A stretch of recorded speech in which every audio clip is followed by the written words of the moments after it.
Hi hello నమస్తే welcome back to Suman TV. ప్రస్తుతం స్టూడియోలో ఉన్నారు ఫ్యామిలీ కౌన్సిలర్ రజనీ రమ గారు.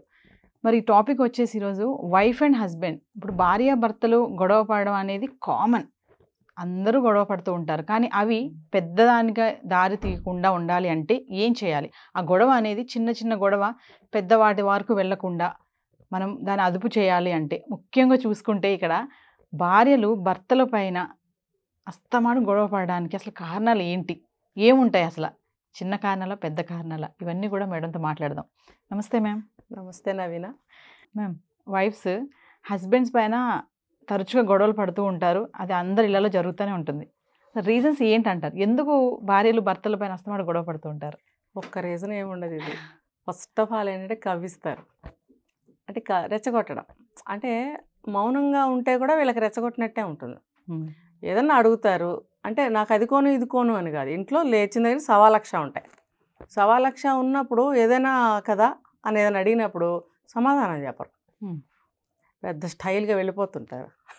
హస్బెండ్స్ మాట్లాడరు. ఏంటంటే మళ్ళీ బ్యాక్కి వెళ్ళాలి. పాఠాలు చిన్నప్పటి నుంచి, లేదంటే పెళ్ళైనప్పుడు నేర్పిన పాఠాలు అబ్బాయిలకి స్పెసిఫిక్గా నేను చెప్తున్నా. ఏంటంటే ఎక్కువ లెక్క చేయకు, వాళ్ళ మాట వినకు, తర్వాత విన్నట్టు వెళ్ళిపో. ఊరికే ఆడవాళ్ళు అరుస్తూ ఉంటారు, నువ్వు పట్టించుకోకు, వెళ్ళిపో. చెప్పేవాళ్ళు ఉన్నారు, కొంతమంది స్వతహాగా ఉంటారు, చూసి నేర్చుకున్నవి ఉంటాయి. రెండు విధాలుగాను అవి ఇన్ఫ్లుయెన్స్ చిన్నప్పటి నుంచి ఉంటుంది. అది ఉన్నప్పుడు అలా ప్రవర్తిస్తారు. ఇంకోటి ఏంటంటే పెద్దవాళ్ళు చేశారు, పెళ్ళి చేసుకున్నాం, బాగానే ఉంటున్నాం, ఇప్పుడు ఏంటి ఊరికే మాట్లాడుకోకపోతే ఏమైంది అన్న పద్ధతిలో ఉంటారు. ఏ రకంగా పెళ్లి చేసుకున్నప్పటికీ, నువ్వు ఏ రకంగా తయారయ్యి ఇవిడ పాల్పడినప్పటికీ ఏమవుతుందంటే అక్కడ ఇంట్లో ఒక చిన్న చిన్న విషయాలకు కూడా వీళ్ళు అడిగినప్పుడు సమాధానం చెప్పకపోవడం, ఇమ్మీడియట్గా అయిపోయినా 2 నిమిషాలు ఆలోచించుకుని జవాబు రెస్పాండ్ అవ్వడం చేయరు. అట్లీస్ట్ తిరిగి కూడా చూడరు. అప్పుడు ఏమవుతుంది, ఆవిడ అడుగుతున్న విషయం చిన్నదే కానీ ఇరిటేషన్ దానికి ఎన్నో రెట్లు వస్తుంది, ఒళ్ళు మండుతుంది, ఏదైనా ఇసిరి కొట్టాలనిపిస్తుంది. అవునా కాదా? ఇప్పుడు జనరల్గా ఎవరన్నా మనం 1, 2, 3 సార్లు చూస్తాం, ఏంటి మనిషి సమాధానం చెప్పదు, ఆవిడతో మనకెందుకు, వదిలేద్దాం, ఈవిడతో మనకేంటి పెద్ద బాడీ, ఆవిడతో మనకి స్నేహం లేకపోతే ఏమైంది, ఇంకెవరు దొరకరా, మనకి ఇన్ని వచ్చేస్తాయి మనకి. సో ఇంట్లో నిత్యం భరించేటప్పుడు ఎంత కసి వస్తుందో తెలుసా. ఇప్పుడు కొన్నిళ్ళల్లో సమానంగా అన్ని చేసుకుంటారు, వెళ్తారు, బాగానే బ్యాలెన్స్గా ఉంటారు. కొన్నిళ్ళల్లో ఈ వయసు, ఇప్పుడు వయసు వాళ్ళైనా ముందు జనరేషన్లో వాళ్ళైనా అసలు పట్టించుకోరు. అప్పుడు ఒక్క ఆవిడే కొట్టుకుంటూ ఉంటుంది, వన్ సైడ్ కొట్టుకుని ఏమవుతుందంటే ఆవిడకి ఫ్రస్ట్రేషన్ వచ్చేస్తుంది, విసుగు వస్తుంది, నీరసం వస్తుంది, అన్నీ అక్కడ పడేసి కూర్చోవాలనిపిస్తుంది ఇలాగా. అప్పుడు పనులు ఏమవుతాయి, సరే వద్దు ఆ పని పక్కన పెడదాం, ఏదన్నా ఒక విషయం అడగాలి, సమాధానం చెప్పకపోతే ఆవిడకి ఏమనిపిస్తుంది, కోపం వేసుకుంటుంది, తగాదా. అడిగితే మాట్లాడవేంటి, నేను ఒక్కదాన్నే ఇలాగా, ఇద్దరం ఒకవేళ నేను చేసేస్తే నువ్వు ఊరుకోవు కదా, నిన్ను అడగకపోతే ఊరుకోవు, అడిగితే సమాధానం చెప్పవు. ఇది ఒక టైప్ ఆఫ్ తగాదాలు. ఇంకొకటి ఏంటంటే, ఇప్పుడు ఏ వయసు స్త్రీ అయినా సరే భర్తతో గడపాలని సాధారణంగా 99% పెళ్లి చేసుకున్న స్త్రీ కోరుకుంటుంది. ఒకవేళ ఎవరైనా దారి తప్పి వేరే ఎక్స్ట్రా మ్యారిటల్ అఫైర్స్ ఉంచుకున్నా, లేకపోతే ఎక్కువగా షాపింగ్లు చేసే బుద్ధి ఉన్నా, అలాంటి వాళ్ళని కొంచెం పర్సంటేజ్లో పక్కన పెట్టేద్దాం. దాదాపుగా పెళ్ళైన స్త్రీ ఇలాగే కోరుకుంటుంది. ఉండాలి. అతను ఆఫీస్కి వెళ్ళి, మనం చెప్పుకున్నాం ఒక ఎపిసోడ్లో, అతను ఆఫీస్కి వెళ్ళి అలసిపోయి వస్తాడు, కానీ అర్థం చేసుకోవాలి. అతను అలసిపోయి వచ్చినప్పుడు ఈమె అర్థం చేసుకుని మెల్లగా తన ఏమన్నా ఉంటే మాట్లాడాలి. కానీ ఆఫీస్ నుంచి వచ్చిన తర్వాత ఇమ్మీడియట్గా అడిగేయడం, కడిగేయటం, ఇంత లేట్ అయిందేంటి, ఎక్కడికి, ఇవన్నీ అడగకూడదు అసలు. దానివల్ల మగవాళ్ళు గొడవ వేసుకుంటారు. ఇప్పుడు మగవాళ్ళ వైపు నుంచి కూడా ఆలోచించాలి కదా. ఇప్పుడు బయటకు వెళ్ళిన వ్యక్తి కానీ ఇంట్లో ఎక్కడన్నా ఉండరు, మనిషికి, ప్రతి మనిషికి సమస్యలు ఉంటాయి. అవి అర్థం చేసుకోకుండా మనం వన్ సైడ్ ఊరికే రాపాడామనుకోండి, ఒళ్ళు మండుతుంది, రెండు పక్కల గొడవలు అవుతాయి. లేదు, ప్రత్యేకంగా మనం లేడీస్ గురించి మాట్లాడుతున్నాం కాబట్టి ఈవిడేంటంటే ఎక్కువగా భర్త తనతో గడపాలి, తనతో మాట్లాడాలి, ఏదైనా చెప్తే రెస్పాండ్ అవ్వాలి, తను కొంచెం కోఆపరేట్ చేయాలి, సరదాగా గడపాలి, కొంచెం జోక్స్ వేసుకుంటూ ఆడుతూ పాడుతూ ఉండాలి, ఇలాంటివన్నీ కోరుకుంటుంది. తనతోనే ఎక్కువ స్పెండ్ చేయాలి, చీర కట్టుకుంటే బాగుందని చెప్పాలి. 100% ఆడవాళ్ళు ఉంటారండి ఈ కోరికలతోనే. అయితే మేడం, నేను ఇక్కడ కొంతమంది లేడీస్ ఒపీనియన్ తీసుకున్నాను ఇదే టాపిక్ పైన. కొంతమంది చెప్పిన నాకు క్వశ్చన్స్ ఏంటంటే, ఒకళ్ళు ఏమన్నారంటే ఎక్కువ ఫ్రెండ్స్కి వాల్యూ ఇస్తారు, ఎక్కువ ఫ్రెండ్స్తో మాట్లాడుతూ ఉంటాడు, నాతో మాట్లాడరు అనేది ఒకటి. ఇంకొకరు ఏం చెప్పారంటే ప్రాపర్ సెక్స్ చేయకపోవడం వల్ల కూడా గొడవలు. అదే మీరు ఇప్పుడు ఇందాక అన్నారు కదా, ఒక్కొక్కటి చెప్తూ వస్తున్నా. ఫస్ట్ అది చెప్పాను కదా, సెకండ్ ఇట్లా అలాగా అవతల భర్త మనస్తత్వం అలా ఉండకపోవచ్చు, తన చికాకులో తన మూడ్స్లో అలా ఉంటూ ఉంటాడు. ఈమె ఇష్టాలకి మూడ్స్కి ఇంపార్టెన్స్ అతని దృష్టిలో ఉండకపోవచ్చు, ఉన్నా కూడా అతనికి విసుగ్గా నీరసంగా ఏదో ఒక రీజన్తో ఇవిడితో సరిగ్గా ఉండకపోవచ్చు. ఆ రీజనింగ్స్తో కూడా దెబ్బలాట్లు అవుతుంటాయి. ఇంకోటి ఎప్పుడు ఫోన్. ఇప్పుడు నవేడేస్ ఒక వయసు వాళ్ళు కాదు, అన్ని వయసు వాళ్ళు ఫోనుల్లో మునిగి తేలుతున్నారు, బ్రెయిన్స్ పనిచేయడం. నా సర్వే ప్రకారం, నేను సర్వే చేశాను, నా సర్వే ప్రకారం మగవాళ్ళ బుర్రలు పనిచేయడంలా. నెక్స్ట్ కమింగ్ డేస్లో రాజ్యాలు లేదు ఆడవాళ్ళేనేమో అని నాకు అనిపిస్తుంది. ఎందుకంటే షార్ప్గా ఉంటున్నారు. ఎన్ని చేసినా కూడా ఆడవాళ్ళు ఆల్రౌండర్గా ఉంటారండి. నేను చెప్పగలను ఆ విషయం. అట్ ఏ టైంలో చాలా పనులు చేయగలుగుతారు వారు. ఖచ్చితంగా. నేను ఒక ఎపిసోడ్లో చెప్పాను, అటు చూస్తూ ఇటు పని చేసేస్తూ ఉండే లేడీస్ ఉన్నారు. నేను కూడా చేస్తాను, ఫోన్ మాట్లాడుతూ ఉంటాను, అటు ఇంకొకరికి ఏదైనా చెప్తూ ఉండగలను, వంట చేయగలను, ఇంకోటైనా తీసి సరుకులు ఏమైనా పోయాలంటే కట్ చేసే దాంట్లో పోసేయగలను. అంటే ఆడవాళ్ళకి ఉంటుంది స్కిల్. చాలామంది ఉన్నారు టక్ టక్ ఇటు అటు ఇటు సవ్యసాచిలాగా చేసేస్తూ ఉంటారు. ఏంటంటే వాళ్ళ ఆ కేపబిలిటీ వాళ్ళకు ఉంటుంది. మగవాడు అలా కాదు, అసలే పని చేయరు వాళ్ళు. ఇంకా ఇప్పుడు సెల్ ఫోన్లు చక్కగా వచ్చాయి, గిఫ్ట్లు, అవి పెట్టుకొని కూర్చుని మునిగి తేలుతూ ఉంటారు. వాళ్ళల్లో వాళ్ళే ఏమంటారు ఆత్మానందం పొందుతూ ఉంటారు, నవ్వుకోవడం వాళ్ళల్లో వాళ్ళే.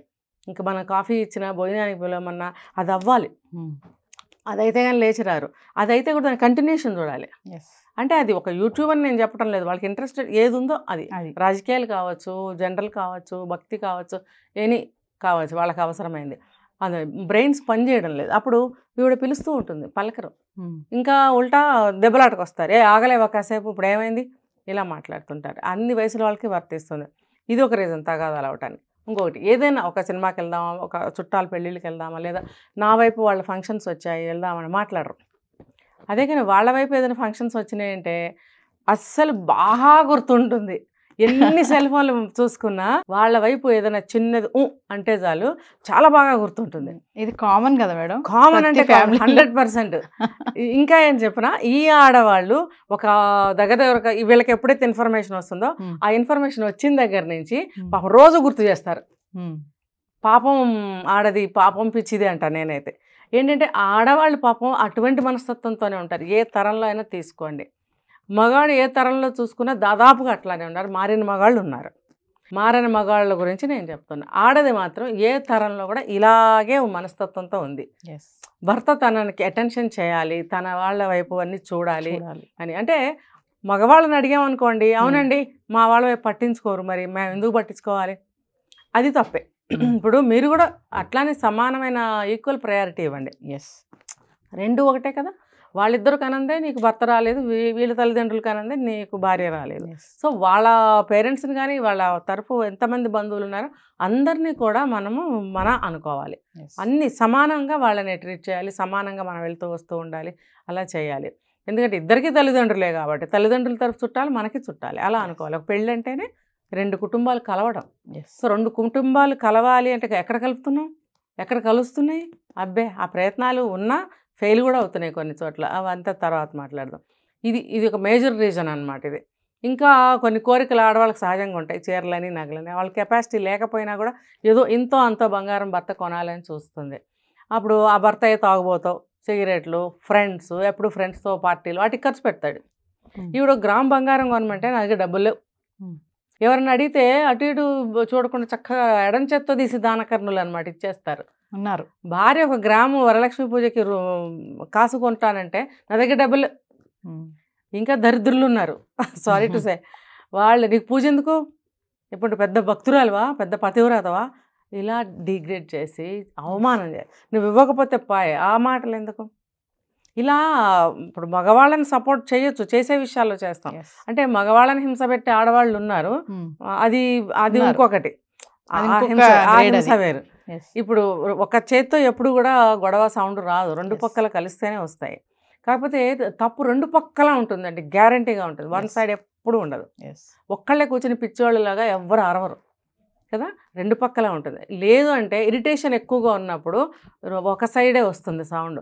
నువ్వు ఇరిటేట్ చేస్తున్నావు, అది సామెత ఉంది, ముడ్డి గిల్లికి జోల పడతావా అంటే గిల్లితే వాడు కొంచెం ఏడుస్తాడు, తర్వాత నువ్వు జోల పడితే ఎట్లా, నువ్వు గిల్లి ఆ మంట ఎంతసేపు ఉంటుంది, చిన్న చీమ కుడితేనే 2-3 గంటలు దద్దుర్లు వచ్చి మంట పుట్టి మనం అది రాసి దాని మీదే కాన్సన్ట్రేషన్ పెడతాం. మరి నువ్వు మాటలతోటి చేతలతోటి బాధలు పెడితే అది ఎంత బాధాకరం. జోల పడితే ఆ నొప్పి పోయేది కాదు. సో నువ్వు రెచ్చగొట్టద్దు, ఫస్ట్ ఆఫ్ ఆల్ రెచ్చగొట్టకూడదండి, ఎవరు భార్యనే రెచ్చగొట్టకూడదు. నా అనుభవం ప్రకారం మగవాళ్ళు ఎక్కువ రెచ్చగొడతారు భార్యల్ని, ఖచ్చితంగా. ఆడవాళ్ళు అక్కడక్కడ ఉన్నారు, అది వేరే సందర్భాలు ఉంటాయి. సాధారణంగా ఆడవాళ్ళు దెబ్బలాడుతున్నారన్న పాయింట్ మనం మాట్లాడుతున్నాం. ఊరికెందుకు దెబ్బలాడతారు? నువ్వేమి అందుబాటులో లేకపోతేనో, నువ్వేమి ఇవ్వకపోతేనో, నువ్వేదో తప్పుగా ప్రవర్తిస్తేనో, ఇంకోటో నీ వైపు నుంచి పర్టికులర్ రీజన్ ఉన్నప్పుడే యువతల వాళ్ళకి ఏదైనా చేయాలనిపిస్తుంది. ఇవి ఇలా చేయాలనిపించిందంటే నీ నుంచి ఏదో ఉంది. అట్ ద సేమ్ టైమ్ నువ్వు బాధపడుతున్నావు అంటే ఇటు నుంచి కూడా ఏదో ఉంటుంది, ఖచ్చితంగా ఉంటుంది. కాబట్టి ఎటువైపు నుంచి గొడవ ఉన్నా కూడా ఈ రీజన్స్ ఇలా ఉంటాయి. ఈ దెబ్బలాటలు ఎందుకు? భార్య కోరుకునేది భర్త ఇవ్వచ్చు, భర్త కోరుకునేది భార్య ఇవ్వచ్చు కదా, ఇవ్వాలి. ఎవరిస్తారండి? ఇంకా పెళ్ళెందుకు? ఇప్పుడు భార్యకు ఒక మొగుడే ఉండాలి, అతనికి ఒక భార్య ఉండాలి, లేకపోతే పెళ్ళెందుకు? మార్చుకోవచ్చు ఎప్పుడు పడితే అప్పుడు కదా. ఒక భార్య ఒక భర్త ఉన్నప్పుడు ఈవిడికి ఆ భర్త ఇవ్వాలి, ఆ భర్తకి ఈ భార్య ఇవ్వాలి. ఏ వస్తువైనా కానీ ఇంకోటైనా అండర్స్టాండింగ్ ఉండాలి, ఏదైనా సరే. అలాంటప్పుడు రెచ్చగొట్టుకోవడం నువ్వు ఇవ్వటం తప్పదు. ఇవ్వటం తప్పనప్పుడు ఈ అల్లరెందుకు? చుట్టుపక్కల వాళ్ళు వింటారు. ఇంకొకటండి, ఈ రెచ్చగొట్టడంలో భాగం ఏంటి తెలుసు? ఏయ్ నన్ను కొడతావేంటి నువ్వు అంటాడు భర్త. ఉట్టితే అక్కడ ఏముండదు, ఆ పక్కన కిటికీలోంచి వాళ్ళు వినడమో తొంగి చూడటమో జరుగుతాయి. అమ్మో ఏంటి వీడు కొడుతుందంట అని చెప్పేసుకుంటారు. అంటే నువ్వు భార్యను ఎంత రోడ్డుకి ఈడుస్తున్నావు నువ్వు. మరి ఆవిడ దెబ్బలాడదా? ఏముండదు. ఏ కొడతావేంటి, ఏయ్ నా మీదకి వస్తావేంటి, ఏయ్ నా చెయ్యి ఇరక్కొడతావేంటి అంటాడు. ఉట్టిగాని ఏముండదు, ఆ డైలాగ్స్ మాత్రమే. అవి విని చుట్టుపక్కల వాళ్ళు ప్రాపకండా చేస్తారు లేడీస్ని. పాపం అలాంటి అభాగ్యులు ఆడవాళ్ళు కూడా ఉన్నారు. అంటే ఓవరాల్గా చూసుకుంటే అంటే ఎలా థింక్ చేస్తే ఈ గొడవలు అనేవి జరగకుండా ఉంటాయంటే మీరు చెప్పే టిప్స్ ఏమైనా ఉన్నాయా ఫైనల్గా? టిప్స్ అంటే ఇది ఇంతకుముందు చెప్పుకున్నాం మనం, పెళ్ళికి ముందే అన్నీ మనం మంచి సంబంధం చూసుకోవాలి. లవ్ చేసినా సరే మనకి అలా చూస్తే ఏం దొరకదు. కొంచెం తొందరపడకూడదు, పెళ్ళిళ్ళు చేసుకునేటప్పుడు తొందరపడకూడదు, డీప్గా ఆలోచించాలి. అంటే మంచి వాళ్ళకే అవుతాయా పెళ్ళిళ్ళు? అలా సెలెక్ట్ చేసేసుకుంటే మిగతా వాళ్ళు ఏమవుతారు? కాబట్టి వాళ్ళు వీళ్ళు ఉండాల్సింది దేవుడు అలాగే సెట్ చేస్తాడు ఖచ్చితంగా. ఎక్కడా కూడా ఇద్దరు కరెక్ట్గా బాగా లేదు, అసలు లేదు. ఉన్నారంటే సినిమాలో ఉంటారేమో, విడి జీవితంలో ఉండరు. ఒకవేళ సినిమాలో చూపించినప్పుడు మనం కూడా అలా ఉండాలనుకున్నప్పుడు ఆ సినిమా చూసి ఖచ్చితంగా అవి పాటించుకోవాలి. లేదా అది సాధ్యం కాదు. ఎందుకంటే మనం పుట్టిన దగ్గర నుంచి నేర్చుకున్నాం ఇవన్నీ. మధ్యలో 25 ఏళ్ళు 30 ఏళ్ళు వచ్చే సినిమా చూస్తే మనం తిట్టుకుని బయటకు వస్తాం, చెప్పుకోవడానికి బాగుంటాయి. కాకపోతే అండర్స్టాండింగ్ అనేది ఖచ్చితంగా ఏ వయసుకైనా మనం మారాలండి. మార్పుతోనే ఏదైనా అది సాధ్యం అవుతుంది. అది మార్చుకోవాలి తత్వం. ఎందుకు ఈ గొడవలు ఎందుకు అని బుద్ధి జ్ఞానం ఉంటే కూర్చుని మాట్లాడుకున్నప్పుడు సెటిల్ అయిపోతాయి. ఎంత కూర్చో, ఎన్ని సంవత్సరాలు కూర్చో, ఎన్ని రోజులు కూర్చొని మాట్లాడినా సరే నీదే తప్పు, నువ్వే మారు, ఇది ఎప్పటికీ సరే అవదండి. అది ఇంకా పెద్దగా అవడం తప్ప. గొడవ అయినప్పుడు ఎవరో ఒకళ్ళు సైలెంట్ అయిపోవడమే. ఇంక ఈ జన్మకి ఇంతే, మనం సర్దుకుపోవాల్సిందే, ఎవరో ఒకళ్ళు అనుకోవాల్సిందే, లేకపోతే ఆ ఫ్యామిలీని రక్షించలేం. సర్దుబాటే అన్నిటికీ. Thank you ma'am.